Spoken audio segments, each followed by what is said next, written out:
Kembali lagi di Cerita Cinta Channel. Jangan lupa like, comment, and subscribe ya. Terima kasih. Pelangi masih terlelap ketika sayup-sayup terdengar suara lenguhan lemah. Perlahan kedua matanya terbuka. Ia langsung bangkit ketika menyadari suaminya telah siuman. Mata Awan masih terpejam rapat, diiringi lenguhan yang lemah dari bibirnya.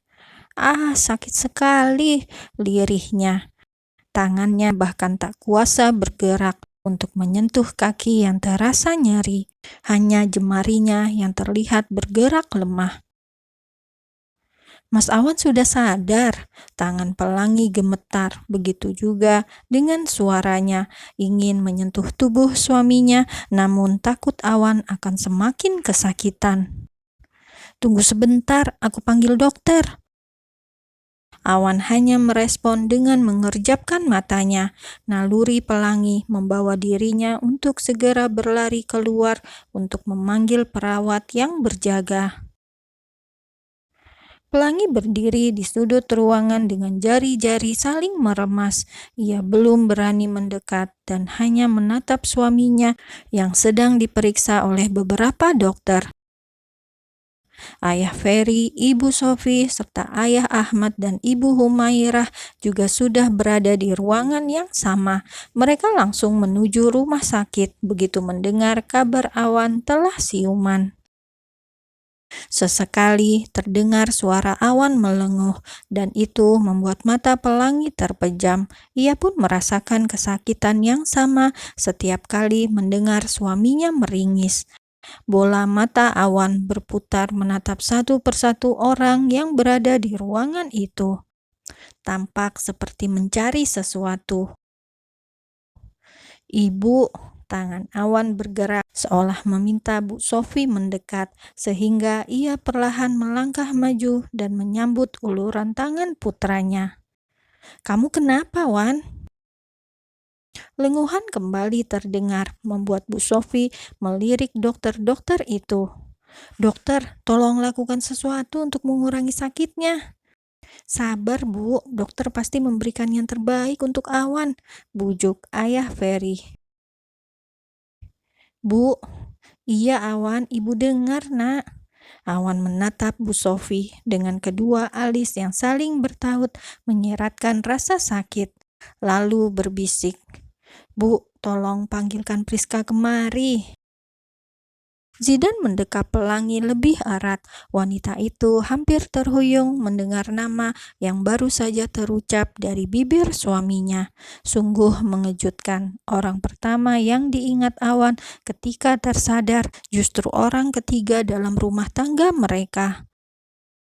Hancur. Hanya kata itu yang dapat menggambarkan perasaan Pelangi saat ini. Semua orang menunjukkan ekspresi terkejut, saling melempar tatapan penuh tanya. Gurat kecewa pun tak luput dari wajah Ayah Ahmad dan Ibu Humairah. Akankah pengorbanan putri kesayangan mereka sia-sia? "Tetap husnuzon," bisik Zidan dengan tangan yang tetap merangkul bahu kakaknya. "Cepat panggil Priska, Bu." Suara Awan yang lemah terdengar begitu mendesak. Sorot mata Ibu Sofi langsung mengarah kepada Pelangi dan kedua besannya. Anggukan setuju dari Ayah Pelangi membuat wanita itu meraih ponsel miliknya dan segera menghubungi Priska. Tentu saja, Priska begitu berbangga mendapat panggilan dari mantan kekasih yang teramat ia cintai itu. Terbukti kurang dari 20 menit setelah Bu Sofi menghubunginya, Priska sudah hadir di antara mereka. Bahkan para dokter belum selesai memeriksa kondisi Awan. Langkah kakinya terlihat meragu setelah menyadari tatapan permusuhan dari Ayah Ferry. Namun sosok yang terbaring lemah di ranjang pasien membuatnya melupakan harga diri. Dengan dagu terangkat, ia melewati kedua orang tua Pelangi begitu saja, memilih berdiri di sisi kiri tempat tidur, karena di sisi satunya sudah ada Pelangi. Suasana tegang seketika merambat sesaat setelah para dokter keluar dari ruangan itu. Selama beberapa detik kebekuan tercipta, tak ada yang memulai pembicaraan.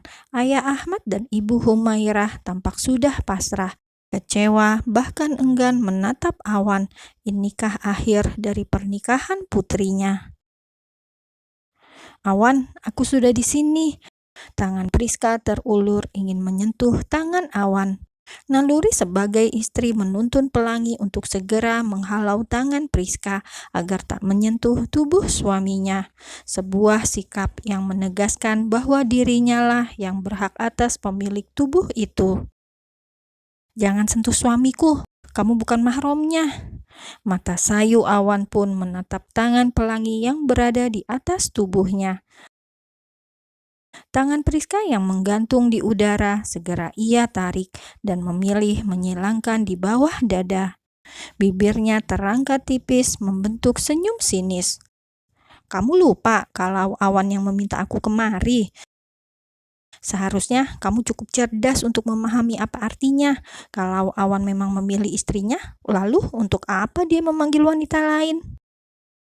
Pancaran penuh luka dari sepasang netra Pelangi terarah kepada suaminya. Akal sehatnya membenarkan ucapan Priska bahwa memang Awanlah yang memintanya untuk datang.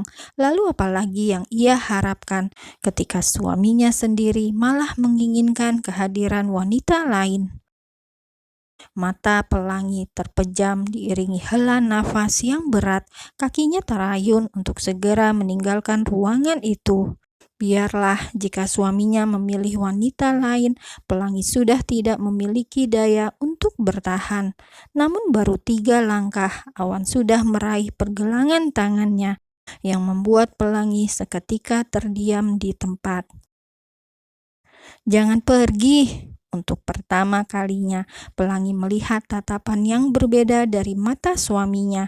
Sepasang mata yang biasanya menatap dingin itu kini terlihat hangat, ataukah hanya Pelangi yang salah mengartikan? Jangan pergi Pelangi, lirih Awan sekali lagi.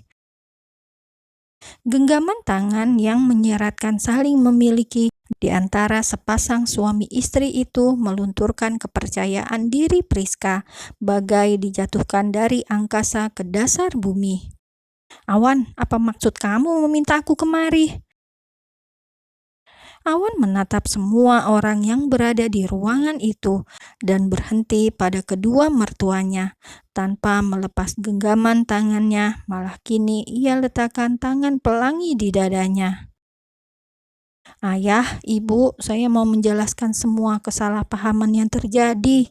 Meskipun suara Awan terdengar sangat pelan dan lemah, namun dapat didengar dengan jelas oleh semua orang. Salah paham? Tanya Ayah Ahmad. Saya memang lama menjalin hubungan dengan dia, tapi demi Allah, saya tidak pernah melakukan hal di luar batas. Pengakuan Awan membuat tubuh Priska meremang. Dengan wajah yang mendadak memucat, ia menatap satu persatu orang-orang di ruangan itu. Semua yang dituduhkan kepada saya itu tidak benar. Ayah, saya meminta dia datang supaya tidak ada lagi kesalahpahaman. Tolong berikan kesempatan saya untuk memperbaiki dan memulai semuanya dari awal bersama istri saya, Pelangi. Apa maksud kamu, Awan? Kamu meminta aku kemari hanya untuk mempermalukan aku? Pekik Priska tak terima. Aku tidak berniat mempermalukan kamu. Aku hanya ingin kamu tahu, aku menginginkan istriku dan aku tidak akan pernah meninggalkannya. Pelangi langsung menatap Awan, begitupun dengan Ayah Ahmad dan Ibu Humairah. Sementara Zidan tersenyum tipis. Ayah, Ibu, bolehkah saya meminta Pelangi kembali? Untuk beberapa saat, waktu seakan terhenti bagi Priska. Ia membeku di tempat, mendengar pernyataan Awan yang memilih wanita selain dirinya bagaikan sebuah pukulan telak. Kemana Awan yang dulu, kekasihnya yang rela berbuat apapun demi dirinya, bahkan kepergian Priska ke luar negeri benar-benar menghancurkan pria itu. Kamu serius, Awan? Baru beberapa waktu lalu kamu mengatakan belum bisa melupakan aku. Apa artinya semua itu? Lelehan air mata mulai mengaliri wajah Priska. Sakit, kecewa, malu, dan marah bercampur menjadi satu. Untuk itu, aku minta maaf. Aku pun pernah menolak Pelangi karena perasaan itu. Tapi sekarang aku mengerti. Pelangi adalah jodoh yang dipilihkan Tuhan untukku. Amarah yang sejak tadi ditahan Priska seolah meledak saat itu juga. Pria yang dicintainya itu menolaknya dengan begitu kejam dan tanpa memikirkan perasaannya. Awan malah mendeklarasikan cintanya untuk Pelangi di hadapan semua orang. Hanya satu yang Priska tahu saat ini, ia patah hati. Kamu benar-benar tega sama aku. Lihat dia dan lihat aku. Priska menunjuk Pelangi dan dirinya sebagai bentuk perbandingan. Aku lebih segala-galanya dibanding dia. Seburuk apapun seorang istri dalam pandangan orang lain, dia tetaplah permata di hati suaminya. Balas Awan. Priska merasa tak tahan lagi. Sesak memenuhi dadanya. Seakan udara dalam ruangan itu tak cukup baginya untuk bernafas. Sorot mata penuh harap ia arahkan kepada Ibu Sophie, seseorang yang selama ini mendukung hubungannya dengan Awan. Namun apa yang ia dapati membuatnya kecewa. Wanita itu memilih untuk diam. Tatapannya yang lembut terhadap Pelangi sudah cukup bagi Priska sebagai jawaban. Kamu jahat, Awan, kamu jahat. Tak ingin harga dirinya terus terinjak, wanita itu melangkah keluar dengan isak tangis yang terus terdengar. Kepergian Priska turut membawa suasana tegang yang sejak tadi menyelimuti seisi ruangan, berganti menjadi suasana haru. Awan masih enggan melepas tangan Pelangi yang ia genggam di dadanya. Ayah, Ibu, apa boleh Pelangi kembali kepada saya?